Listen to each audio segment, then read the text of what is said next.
aujourd'hui l'économie circulaire, c'est-à-dire d'éviter de générer des déchets, d'allonger la durée de vie des choses, de penser ces performances-là dès le départ. Ça fait partie des projets stratégiques de SNCF Réseau. Cette valorisation des produits de dépose, elle s'opère selon deux axes principaux. L'axe 1, c'est la valorisation matière, mais il y a encore mieux que ça, il y a le réemploi. Dans la réutilisation, il reste quand même des paramètres qui sont importants, c'est le transport.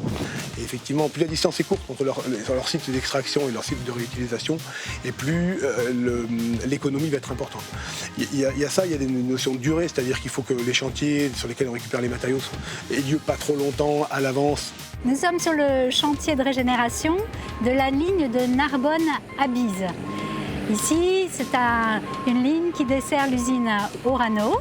C'est une ligne dite capillaire fret. Le fret ferroviaire, le transport par train, c'est 14 fois moins d'émissions de CO2 à la tonne que par camion. Le fait de réutiliser des matériaux, c'est un savoir-faire qu'on développe de plus en plus. Le ballast a été récupéré, criblé, ça représente à peu près 4000 tonnes. Le remplacement du rail, c'est 2000 mètres de rail récupérés. À nos yeux, l'intérêt du mode ferroviaire est double. On préfère privilégier le transport rail que le transport route pour des questions de sécurité, d'accidentologie sur la route.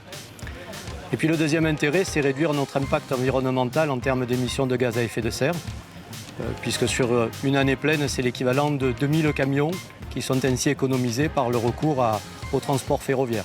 Des travaux sur une ligne ferroviaire, c'est pour nous évidemment une bonne nouvelle. Ce sont 5 livraisons par semaine par le rail, à chaque fois 30 à 40 camions de moins. Je veux saluer le travail qui a été fait par SNCF et par les entreprises en sous-traitance qui ont, dans le cadre de la période du confinement, réussi à mener, à finir les études et à faire la sélection des entreprises.